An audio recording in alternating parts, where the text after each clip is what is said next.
जेव्हा आपण असं म्हणतो ना की नेतृत्व गुण, जेव्हा आता तुम्ही म्हणालात की नकारात्मक भूमिका ही जी आहे ह्याचं मूळ नेहमी रागामध्ये असतं का? आणि तसं ते जर रागात असलं तर पहिल्यांदा रागावरती कुठेतरी नियंत्रण हे आवश्यक नाहीये का? अगदी बरोबर आहे. आणि हे राग काय येतो हे फार इंटरेस्टिंग गोष्ट आहे. जर का बघितलं तर राग काय येतो, तर आपल्याला जी अपेक्षित गोष्ट पाहिजे आहे ती घडली नाही तर राग येतो. अपेक्षा आणि वस्तुस्थिती ह्याच्यामधली तफावत म्हणजे राग.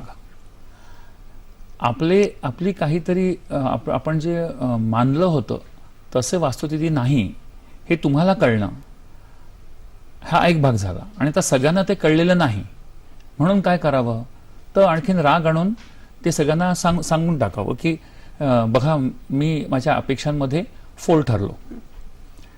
तर म्हणजे त्याच्यामुळे काय होतं, आणि रागामुळे वस्तुस्थिती बदलत नाही.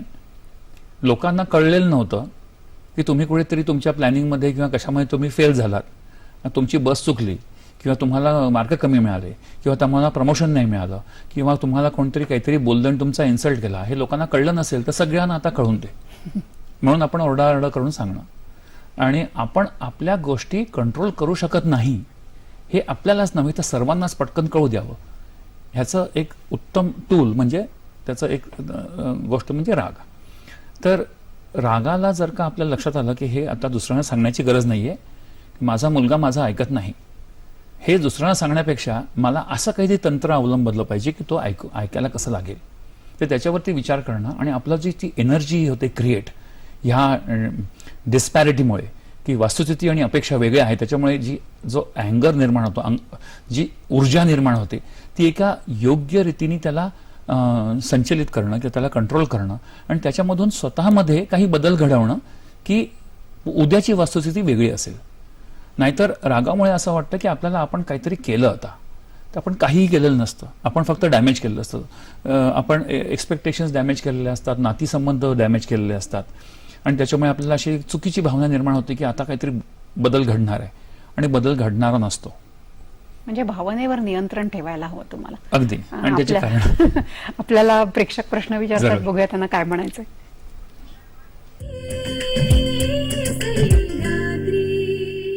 मी सुशील परळकर, मी मॅनेजर MIS अँड प्लॅनिंग म्हणून काम बघतो. माझा एक प्रश्न आहे. सध्या माझ्या कंपनीमध्ये अचानक बरेच बदल घडत आहेत, हे योग्य का अयोग्य हे कसे ओळखावे?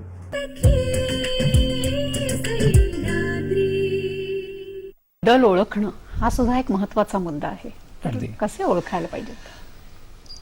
बदल घडतो आहे ह्याचं कारण माहिती असेल तर फारच छान. बदल घडत असेल त्याचं कारण माहिती नसेल तर त्याचा अनुमान लावणं ही पण एक चांगली गोष्ट आहे. पण बदल हा तुम्ही थोपवू शकता का बदल तुम्ही थोपवू शकत नाही आहात. तुम्ही जर का बदलाच्या लाटेवर आरूढ नसाल तर त्या लाटेच्या तुम्ही खाली गाडले गेलेले आहात हे लक्षात ठेवा.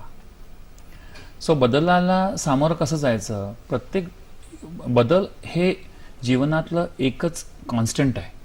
सातत्याने होणारी एक गोष्ट म्हणजे बदल. ती तुम्हाला कळत असेल किंवा नसेल तो भाग वेगळा, पण जो बदल आपल्याला बऱ्याच वेळा कळत नाही तो एकदम मोठा होऊन समोर येतो आपल्या, आणि तेव्हा मग त्याला समोर कसं जायचं त्याच्याकरता आपण तयार नसतो.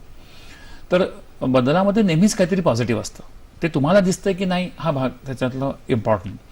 तर जो बदलाचा काय म्हणतात तो उद्गाता आहे किंवा जो त्याच्यामधून बदल सुरू होतोय त्या ठिकाणी बघावं, आणि त्याच्यामधून तुम्हाला कळेल की बदल तुम्हाला फायद्याचा आहे की नाही. आणि बदल जरी तुम्हाला फायद्याचा नाही वाटला तरी तो इव्हेंच्युअली फायद्याचा करून घ्या तुम्हाला, आणि त्यातच तुमचं भलं.